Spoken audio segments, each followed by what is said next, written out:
ago, you said that you ordered Lieutenant Kendrick to tell his men that Santiago wasn't to be touched.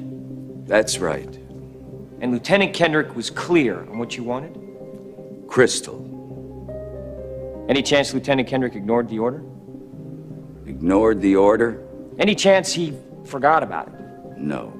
Any chance Lieutenant Kendrick left your office and said, the old man is wrong? No. When Lieutenant Kendrick spoke to the platoon and ordered them not to touch Santiago, any chance they ignored him? You ever served in an infantry unit, son? No, sir. Ever served in a forward area? No, sir. Ever put your life in another man's hands? Asked him to put his life in yours? No, sir. We follow orders, son. We follow orders or people die. It's that simple. We follow orders or people die. Metaphorically speaking, what Jack Nicholson just said in that movie, in that little 55-second passage, he explained football. Football as it's supposed to be played, how it's supposed to be coached, and how it's supposed to be. The entire, what would you say, orchestration, environment, culture of football is similar, extremely similar to what Jack Nicholson just said. I understand there's a lot of millennials out there on Twitter and stuff who watch these things and say it shouldn't be that way. I'm sorry to tell you, football is a land acquisition environment. It is a land acquisition culture. It is probably the closest thing to war that is legal. It's played on a football field, but trust me, if you've ever been in a huddle, if you ever put a face mask down, you understand what this hand-to-hand combat is. Do you question authority? Not if you want to be on that damn field. I can't tell you how many times I've been in a huddle where a play was called, and I went, this shit's not going to work. It just doesn't make any sense. What the hell is he thinking? But when you break that huddle, you run that play to the best of your friggin' ability. And I've used that in business as well. Hey, listen, if we got something to discuss, we can discuss it. Let's have a meeting, a conference call. But understand when this call ends, you're doing what I tell you. That's it. We are not running this thing by committee. I'm sorry for millennials and you youngsters and you wokesters, but business and life isn't run by committee. You do what you're friggin' told and you shut up and you execute, or you find someplace else to go. I am sick and tired of this entire culture, not just with the Miami Dolphins, but with youngsters included, where they think that they're entitled to their opinion.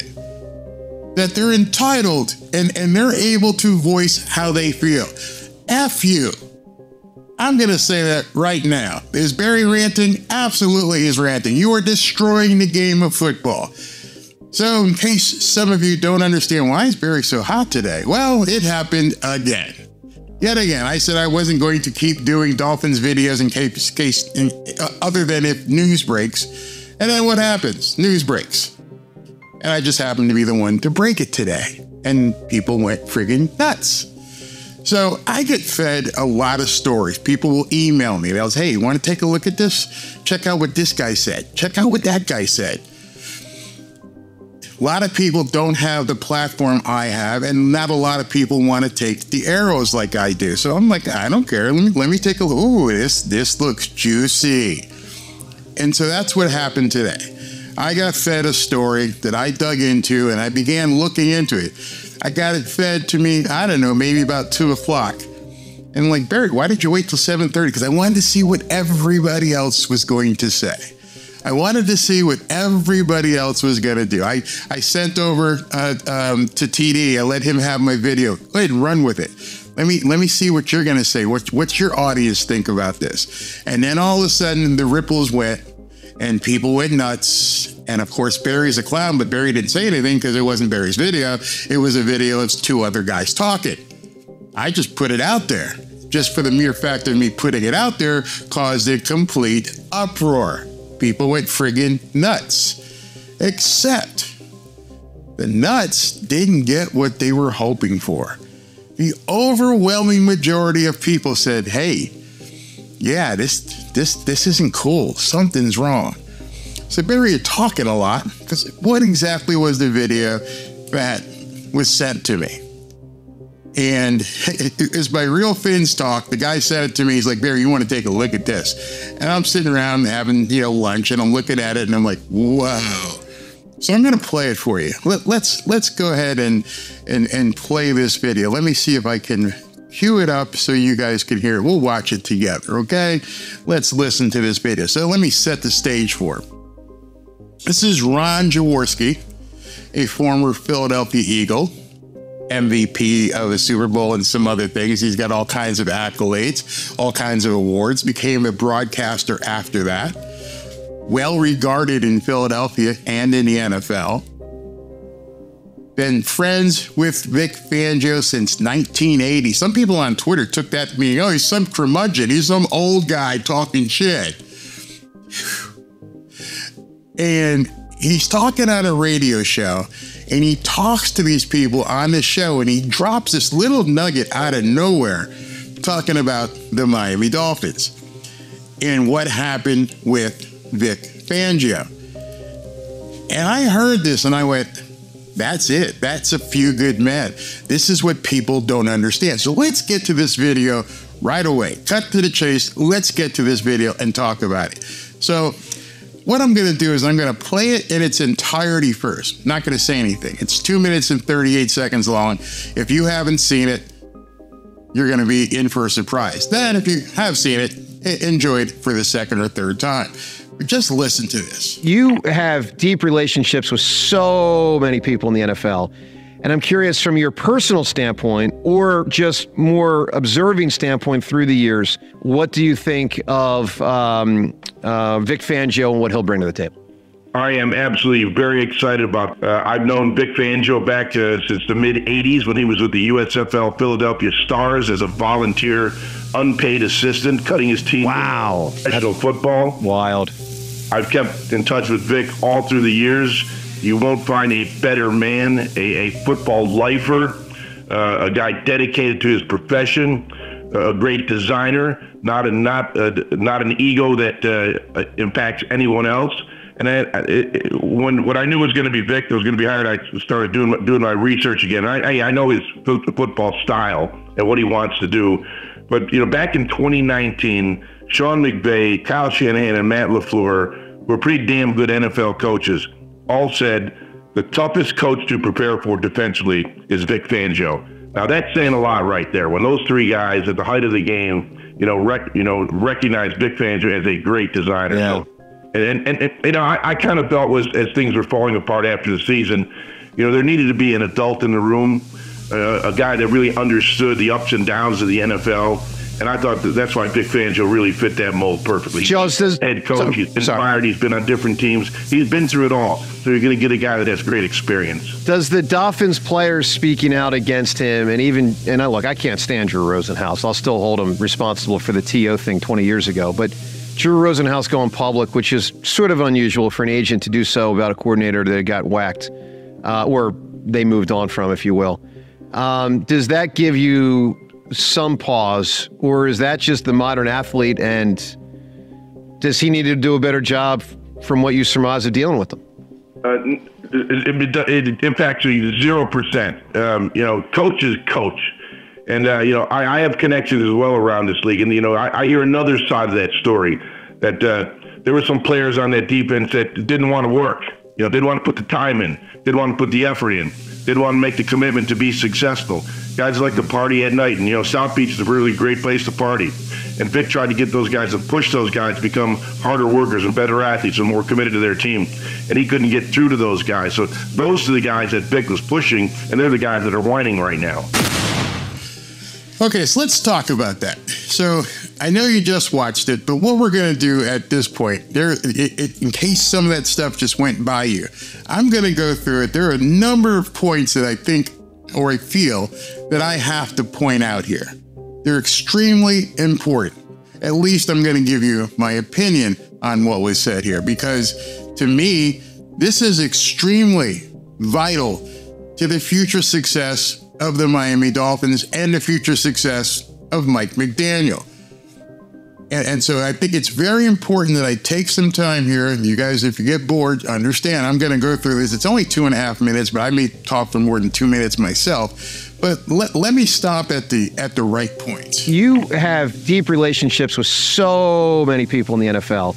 And I'm curious from your personal standpoint or just more observing standpoint through the years, what do you think of Vic Fangio and what he'll bring to the table? All right, so he's talking about right now Vic Fangio coming to Philadelphia to be the defensive coordinator, which happened immediately after he got out of got the chain set loose away from Miami. And Jaworski, if you don't know, go look it up, was a amazing quarterback back in the day. And he has kept his tentacles in the NFL. Like I said, he was a broadcaster, but he's going to talk to you about his relationship with Vic Fangio here. I am absolutely very excited about I've known Vic Fangio back since the mid-'80s when he was with the USFL Philadelphia. So we're talking 40 years of relationship with Vic Fangio. 40 years. Understand that. We're going to continue. His stars as a volunteer, unpaid assistant, cutting his team. Wow. Professional football. Wild. I've kept in touch with Vic all through the years. You won't find a better man, a football lifer, a guy dedicated to his profession. And that's what you want people to say. If you were to die and someone came out and gave you a eulogy, you'd want some people to say, you're not going to find a better man anywhere. At least that's what Ron Jaworski's saying. Obviously, there's some people in Miami who may have felt different, but we're going to talk about that. A great designer, not an ego that impacts anyone else. Not an ego that affects anybody else. Completely different than what you've heard down here, right? Completely different. His ego supposedly was the problem. When I knew it was going to be Vic that was going to be hired, I started doing my research again. I know his football style and what he wants to do. But, back in 2019, Sean McVay, Kyle Shanahan, and Matt LaFleur. Kyle Shanahan, Sean McVay, Matt LaFleur. Those names ring a bell? They should. They all come from the Shanahan tree, like Mike McDaniel. So, if Sean McVay, Super Bowl winning coach, Kyle Shanahan in the Super Bowl, and Matt LaFleur all didn't have a problem with Vic Fangio, and they're from the same tree as Mike McDaniel, how did it become a problem this year? Something to ask yourself. We're pretty damn good NFL coaches. All said, the toughest coach to prepare for defensively is Vic Fangio. Mm-hmm. Now that's saying a lot right there. When those three guys at the height of the game, recognize Vic Fangio as a great designer. Yeah. And I kind of felt as things were falling apart after the season, there needed to be an adult in the room. Boom. There needed to be an adult in the room. When you need somebody to step in and stop all the bullshit that's happening in your locker room, you want a guy like Vic Fangio. You want a guy like the Colonel Jessup in A Few Good Men. Anyone doubt your orders? No, if you don't doubt my orders, people die. You want someone to step in and say, enough's enough, playtime's over, the adult here is taking charge. That is a huge, huge thing that you just heard. A guy that really understood the ups and downs of the NFL. And I thought that's why Vic Fangio really fit that mold perfectly. He's head coach. He's been fired. He's been on different teams. He's been through it all. So you're going to get a guy that has great experience. Does the Dolphins players speaking out against him, I can't stand Drew Rosenhaus. I'll still hold him responsible for the TO thing 20 years ago. But all right, so he's talking about Drew Rosenhaus, who is an agent for 7 or 8 of the different Miami Dolphins players, who immediately upon Fangio being let go, deciding to leave, whatever happened, we will never know, comes out and does the interview and says, players didn't like him. There were a number of players who didn't like Vic Fangio. You heard it in Denver. They didn't like him either. They ran him out. There's these players out here that just aren't fans of Vic Fangio. That was very quick. It was almost as if it was pre-planned. It was almost as if, I don't know, that they knew this was going to happen and they wanted to get out in front of it. Quite odd. Happened in the media as well. All these writers, nobody saw what was happening until the day it happened. You didn't notice how Vic Fangio was approaching things in the locker room and on the field? Sure you did. You heard some of his comments. Hey, listen, I don't got the right players. Hey, why isn't Cam Smith playing? He's got some shit to work on. Cam Smith, these guys, let's continue. Drew Rosenhaus going public, which is sort of unusual for an agent to do so about a coordinator that got whacked, or they moved on from, if you will. Does that give you some pause, or is that just the modern athlete and... The modern athlete. When I saw that, I almost had to regurgitate. That in itself is a problem. The, quote, modern athlete. You mean the entitled, woke, baby, whining, crap your diaper player who doesn't understand you are here because I want you here. You are on this team because I thought you could play. I am not running this defense on committee. I'll take your input. I'll take it under advisement, but you work for me. I am the friggin' boss. You're not the boss. If you don't like it, step. I don't understand how people don't get that over and over. We'll talk about some of the Miami Dolphins players, fans' comments in a second. Does he need to do a better job from what you surmise of dealing with them? It impacts you 0%. Coach is coach. You understand that? Coach is coach. Let's finish that sentence. Coach is coach, players play. That's the relationship. That is the complete symbiosis right there. Your job is to play. My job is to coach. Those two things don't cross over. You are not a player coach and I am not a coach player. My relationship with you is boss. You are employee. Period. That's what it is. Don't like it? Again, step. You don't have to be here. And, I have connections as well around this league. And, I hear another... Okay. And this is where a lot of people didn't like. Hey, I got connections around this league. I've been around 40 years. I've been around for a long time. Vic Fangio's been around 40 years. We hear the stories. We hear the talk. There's a lot of chirping going on. That's one of the big things I wanted to stop there before he gets into it and let you know. I saw comment after comment after comment from Miami Dolphins fans on Twitter, and it just made me laugh. I'm like, you guys can't be this moronic. You can't possibly be. The comments were such as, I don't believe it. It's BS. Who the hell knows? He wasn't there.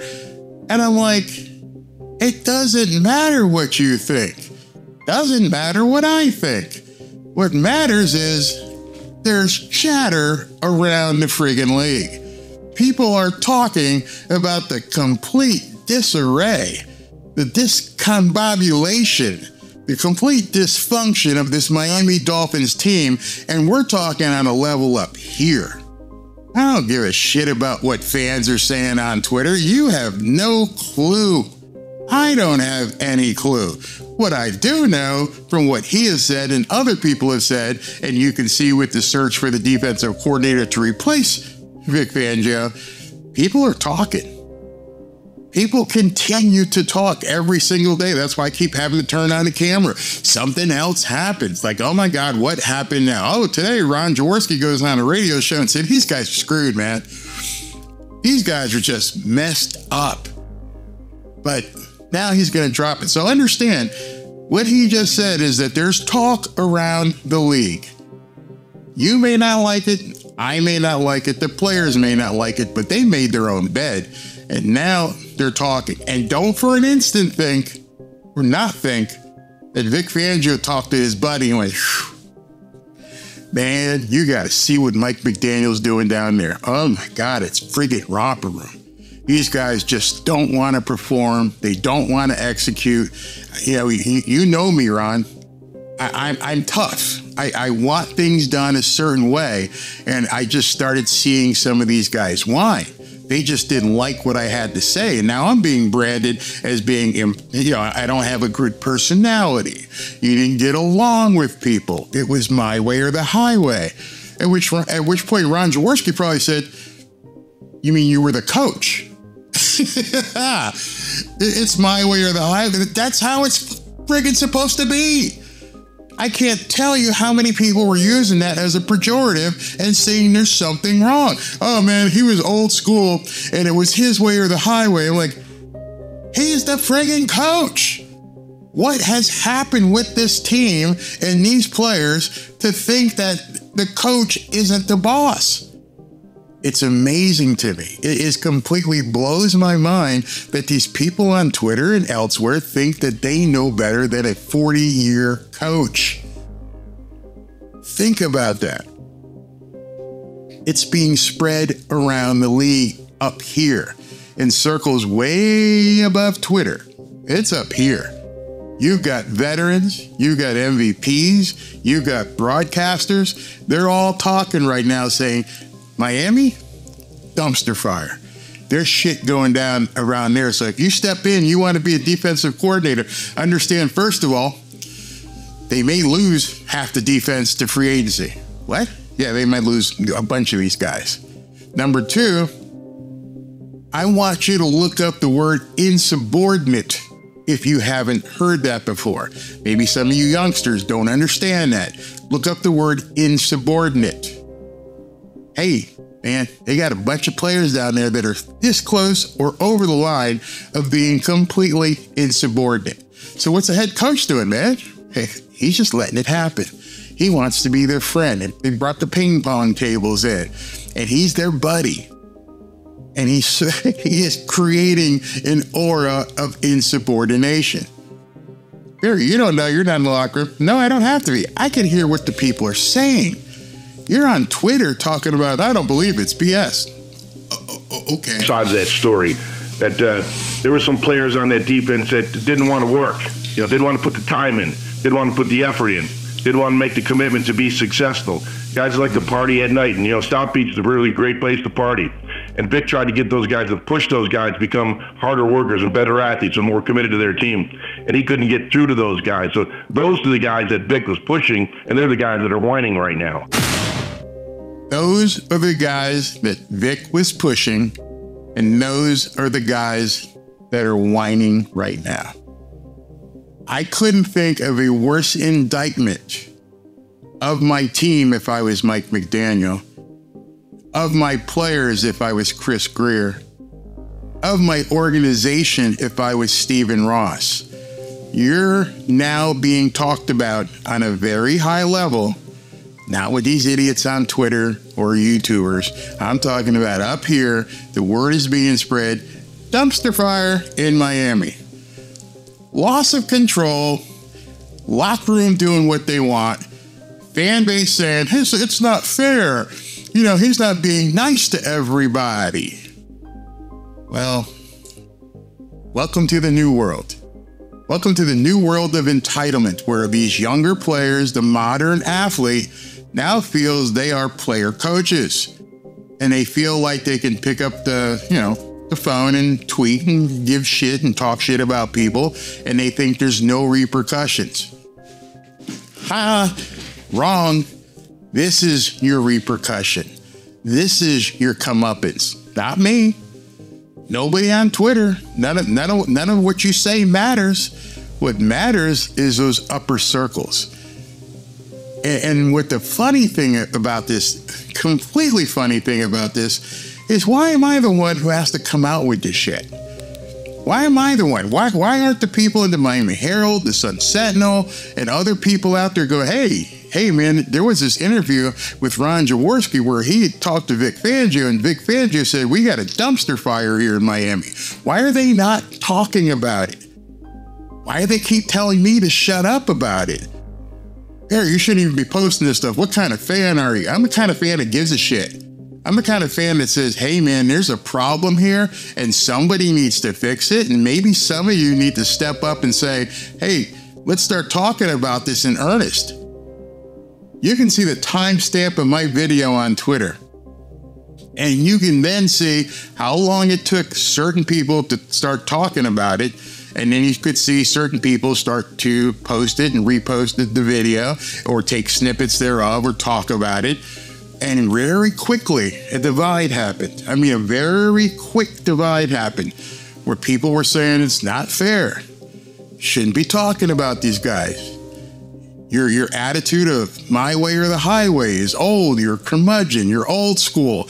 Every kind of pejorative that they could come up with, they were using against Vic Fangio instead of turning the lens and saying, what's wrong with these guys? Hey, man, why are these guys acting this way? Do they not understand they are soldiers who work for Stephen Ross? Do they not understand they're the infantry that has to go out there and do battle? And here they are basically being insubordinate and talking shit about their coach. And the fan base is like, yeah, he deserves it. He's too tough on him. He's too tough on him. The panties are in a bunch and they need to have fun. I make light of it because I cannot even comprehend what is being said about this team and that people don't realize, hey, man, Barry, why do you keep talking about this stuff?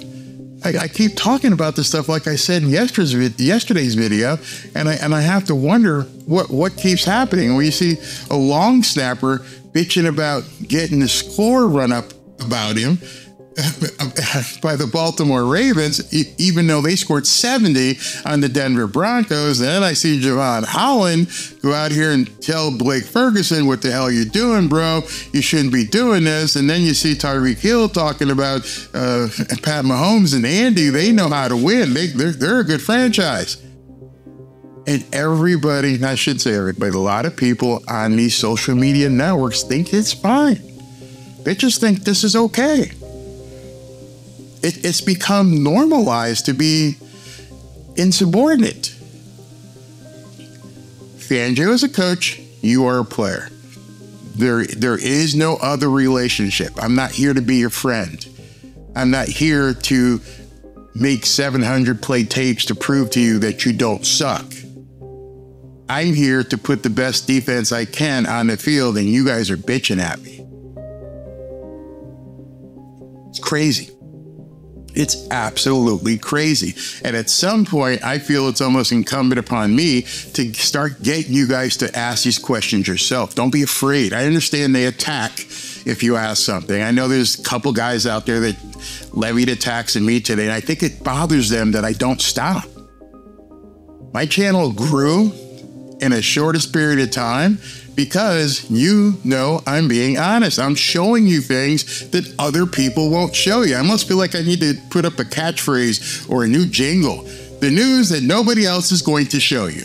I think that's what I'll end up making a jingle moving forward. See if I can't get it done in the next day because things keep happening so fast. All the news that nobody else will tell you. Until I tell you, then they'll have a reaction. And the reaction isn't to talk about what happened. The reaction is to attack me. It's funny. That's what the whole word ad hominem means. When you can't discuss what you're seeing, and your only response and your only retort is to attack the person telling you. You don't address the message. Hey, the message is, right now, Vic Fangio obviously is talking to people and telling them that there's a dumpster fire in Miami. Well, Barry, stop talking about it. No, that's not the retort. The answer is, why is this happening? Why is it being allowed to happen? How can this be happening to my team? Oh, you're not a fan if you keep talking about this. I'm not a fan like you.